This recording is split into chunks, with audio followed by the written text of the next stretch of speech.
మన జీవితంలో దుఃఖం అనేది బహుశా మనం ఎదుర్కొనే అత్యంత కఠినమైన సవాలు. ముఖ్యంగా మనకు బాగా ఇష్టమైన వాళ్ళని కోల్పోయినప్పుడు ఆ బాధని మాటలో చెప్పలేం కదా. మరి అలాంటి టైంలో మనకు ఓదార్పు ఎక్కడ దొరుకుతుంది? దారి చూపించేదెవరు? గొప్ప ఆధ్యాత్మిక గురు శ్రీరామకృష్ణ పరమహంస దుఃఖాన్ని జస్ట్ భరించడమే కాదు, దాన్ని దాటుకొని ఆధ్యాత్మికంగా ఎదగడానికి ఒక పవర్ఫుల్ మార్గాన్ని చూపించారు. సరే, మరి ఆ మార్గమేంటో ఈరోజు మనం తెలుసుకుందాం. మన ఈ ప్రయాణం శారదాచరణ్ అనే ఒక వ్యక్తి కథతో మొదలవుతుంది. పాపం, ఆయన తన పెద్ద కొడుకు చనిపోవడంతో తట్టుకోలేని దుఃఖంలో మునిగిపోయాడు. ఆయన్ని ఆ పరిస్థితిలో చూడలేక అతని స్నేహితుడు అధర్సేన్ ఏమో శ్రీరామకృష్ణుల దగ్గరికి తీసుకెళితే కాస్తైన మనశ్శాంతి దొరుకుతుందేమో అని ఆశపడ్డాడు.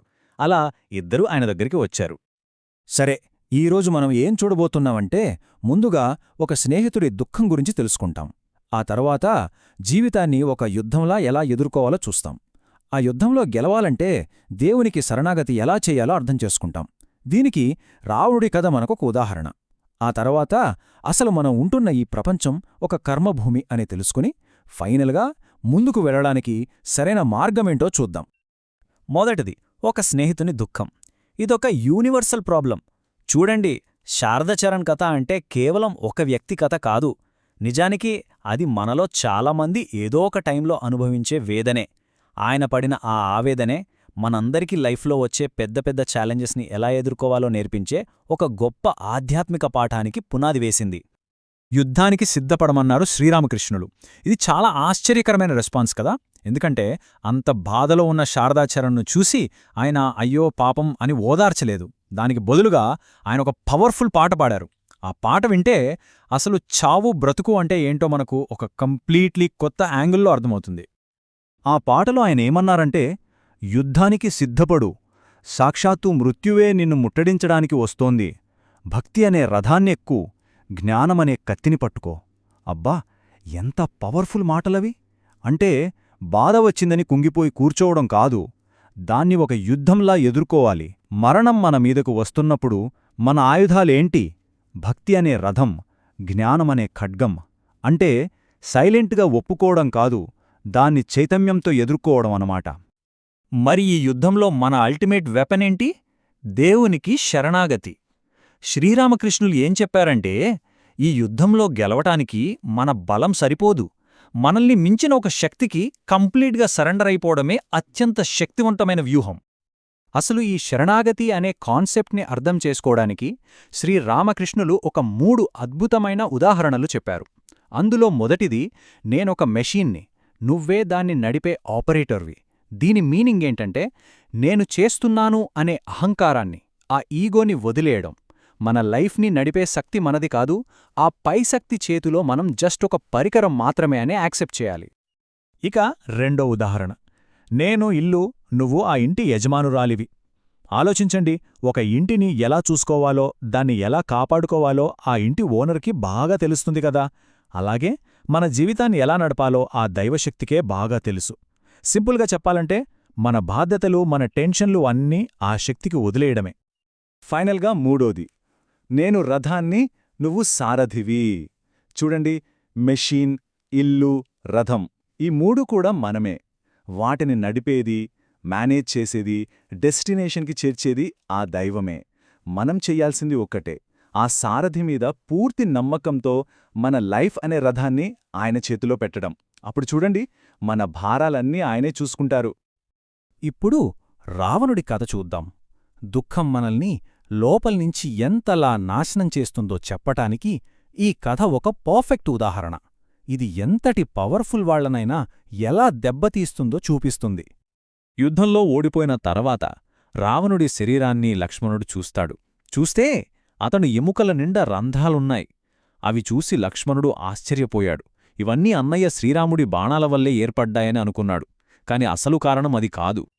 అప్పుడు శ్రీరాముడు అసలు విషయం చెప్తాడు. లక్ష్మణా, ఆ రంధ్రాలు నా బాణాల వల్ల పడలేదు. తన కొడుకు చనిపోయాడన్న బాధ, ఆ శోకమే అతన్ని లోపలనుంచి తొలిచేసింది. చూడండి, ఎంత పెద్ద విషయమిది. రావణుడిని నాశనం చేసింది రాముడి బాణాలు కాదు, కంట్రోల్ చేసుకోలేని పుత్రశోకం. అంటే బయటనుంచి తగిలే దెబ్బల కన్నా మనస్సు లోపల పెట్టుకునే దుఃఖం ఎన్నో రెట్లు ప్రమాదకరమైనది. ఈ అనుబంధం, ఈ దుఃఖం మనల్ని లోపల నుంచే ఎలా తినేస్తాయో ఈ కథ మనకు కళ్ళకట్టినట్టు చూపిస్తుంది. సరే, దుఃఖం ఇంత డేంజరస్ అయితే మరి దానికి కారణమైన ఈ ప్రాపంచిక అటాచ్మెంట్స్నెలా చూడాలి?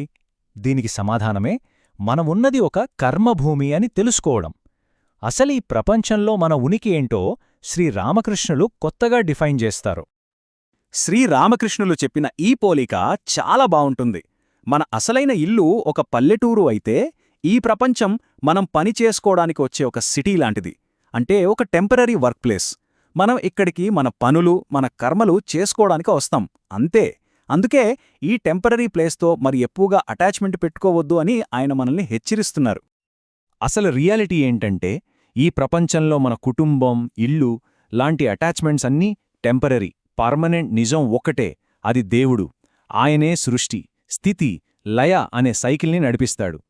ఇక్కడ ఇంకో మంచి ఉదాహరణ చెప్పారు.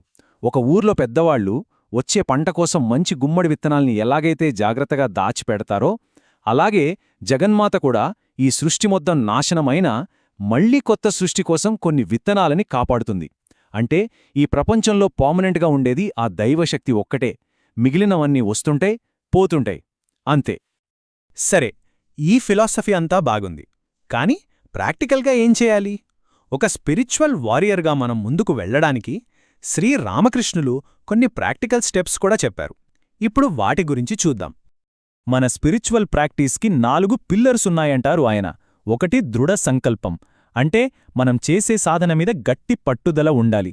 2 భగవన్నామ జపం, దేవుడి పేరుకి అజ్ఞానాన్ని నాశనం చేసే పవరుంది. 3 సత్సంగం, అంటే మంచి స్పిరిచువల్ ఆలోచనలున్నవాళ్లతో టైం స్పెండ్ చేయడం. ఇక 4ది ఏకాంతవాసం, అప్పుడప్పుడు ఒంటరిగా గడుపుతూ మనసుని దేవుడి మీద ఫోకస్ చెయ్యాలి. ఈ 4 మన స్పిరిచువల్ జర్నీకి ఫౌండేషన్ లాంటివి.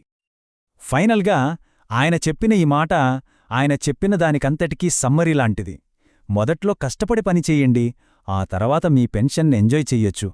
ఎంత సింపుల్గా ఉంది కదా. మనము యంగ్గా ఉన్నప్పుడు కష్టపడితే రిటైర్ అయ్యాక పెన్షన్తో హ్యాపీగా ఉండొచ్చు. సేమ్ అలాగే మన జీవితం మొదట్లో స్పిరిచువల్ ప్రాక్టీస్ కోసం కష్టపడితే ఆ తర్వాత మనకు శాశ్వతమైన శాంతి, స్వేచ్ఛ దొరుకుతాయి. ఇది మన ఆత్మ కోసం మనం చేసుకునే బెస్ట్ ఇన్వెస్ట్మెంట్. సో ఫైనల్గా శ్రీరామకృష్ణుల బోధనలు మనకేం చెప్తున్నాయి? దుఃఖమనేది మనం భరించాల్సిన ఒక శాపం కాదు. అది మనల్ని నిద్రలేపే ఒక అలారం, ఒక అవకాశం. అది మనల్ని జీవితంలో అసలైన నిజాల వైపు నడిపించే ఒక యుద్ధభూమి. మరి మనం మన చివరి యుద్ధానికి సిద్ధమవుతున్నామా? మన స్పిరిచువల్ వెపన్స్ని రెడీ చేసుకుంటున్నామా? ఈ ప్రశ్న మనమందరం మనల్ని మనం వేసుకోవాలి.